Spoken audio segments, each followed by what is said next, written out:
அஸ்ஸலாமு அலைக்கும். Hi friends, welcome to FIFA's world. இன்றைக்கி நாம் ஸ்பெஷலான ஒரு ஸ்வீட் தான் பார்க்க போகிறோம். என்னென்னா ஷீர் குருமா. இது வந்து மோஸ்ட்லி ரம்ஜான் பக்ரீத்துக்கு ஸ்பெஷலாக செய்கிற டிஷ்ஷு. எப்படி செய்கிறதுன்னு பார்க்கலாம். ஷீர் குருமா செய்கிறதுக்கு சேமியா, மெலிஸ் சேமியா, அது வந்து நான் வந்து ஒரு ரோல் எடுத்திருக்கேன். 1 கப் சர்க்கரை, பால் 1 பாக்கெட், முந்திரி, பாதாம், 2 ஏலக்காய், 1 பட்டை. இதுக்கு வந்து நட்ஸ் நிறையா போட்டால் தான் நல்லாயிருக்கும். ஸோ அதனால் நான் நட்ஸ் வந்து கொஞ்சம் கூடவே எடுத்திருக்கேன். இப்போ ஃபஸ்ட்டு வந்து நம்ம சேமியாவை நல்லா நெய்யில் வறுத்து எடுத்துக்கணும். இந்த சேமியா வந்து நம்ம ரொம்ப நேரம் கொதிக்க வைக்கணும்லாம் இல்லை. பால் கொதிச்சோன்னே சேமியாவை வறுத்து அதில் போட்டுட்டு மூடி வச்சாலே போதும், சேமியா வெந்துடும். இந்த சேமியா வந்து நான் வந்து ட்ரிப்ளிகேனில் வாங்கினேன். இது வந்து வருஷத்துக்கு 2 வாட்டி தான் கிடைக்கும் இந்த சேமியா. நீங்கள் வந்து அப்படி இந்த சேமியா இல்லைன்னா ருமானி சேமியா அப்படி செஞ்சுக்கலாம். இப்போ நம்ம ஃபஸ்ட்டு பால் காய்ச்சிக்கலாம். பால் வந்து தண்ணி ஊற்றாதீங்க, நல்லா திக்காக இருக்கணும், அப்போ தான் நல்லாயிருக்கும். இப்போ நம்ம சேமியா அந்த ட்ரை ஃப்ரூட்ஸ்லாம் வறுத்துக்கலாம். ஒரு பேன் வச்சுக்கலாம்.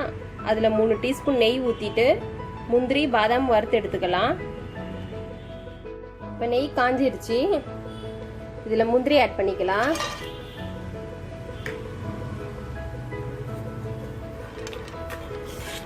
நல்லா கோல்டன் ப்ரௌனுக்கு வறுத்து எடுத்துக்கணும்.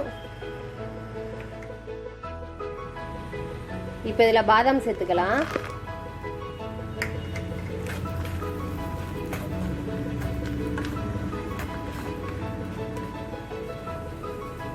அந்த ஏலக்காய், பட்டை அதையும் இதுலயே சேர்த்துக்கலாம்.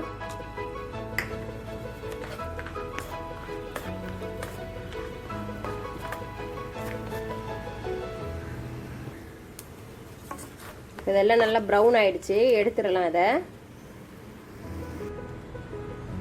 இப்போ இதுலயே இந்த சேமியாவை சேர்த்து வறுத்து எடுத்துக்கலாம்.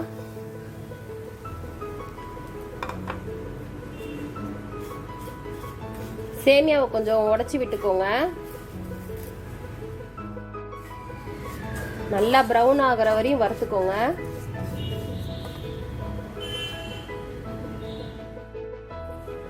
சேமியா நல்லா ப்ரௌன் ஆக ஸ்டார்ட் ஆகுது. லோ ஃப்ளேம்லேயே வச்சு வருங்க, ஏன்னா இது கொஞ்சம் ஃப்ளேம் ஜாஸ்தியாக இருந்தாலும் சட்டுன்னு கருகிரும். இது மெலிஸ் சேமியாவில் பண்ணாதான் நல்லா இருக்கும் நம்மளுக்கு. பாருங்க, நல்லா ப்ரௌன் ஆகுது.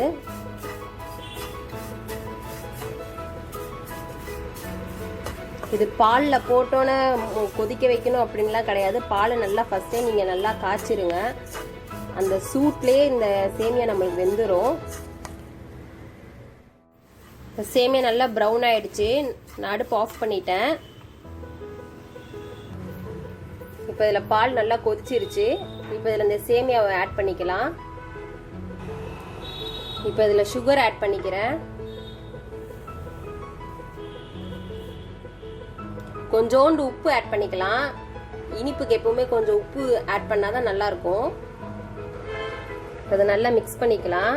இப்போ இதில் இந்த ட்ரை நட்ஸு நம்ம வறுத்து இருந்தோம்ல, அதையும் சேர்த்துக்கலாம். ஈஸியாக செஞ்சிடலாம் நம்ம.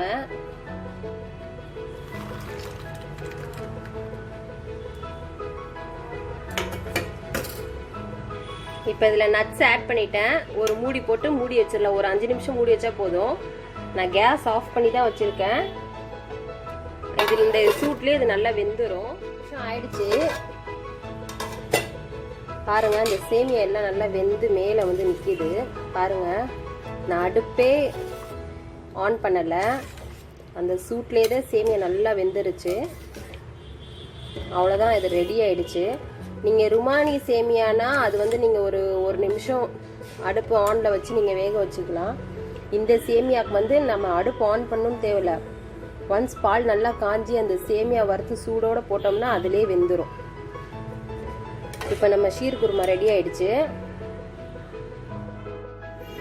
பாருங்க. நல்லா செம்ம சூப்பராக நல்லா ரெடி ஆயிடுச்சு. நம்ம ஈஸியாக சட்டுன்னு ஒரு 10 மினிட்ஸ்லேயே செஞ்சு முடிச்சிடலாம்.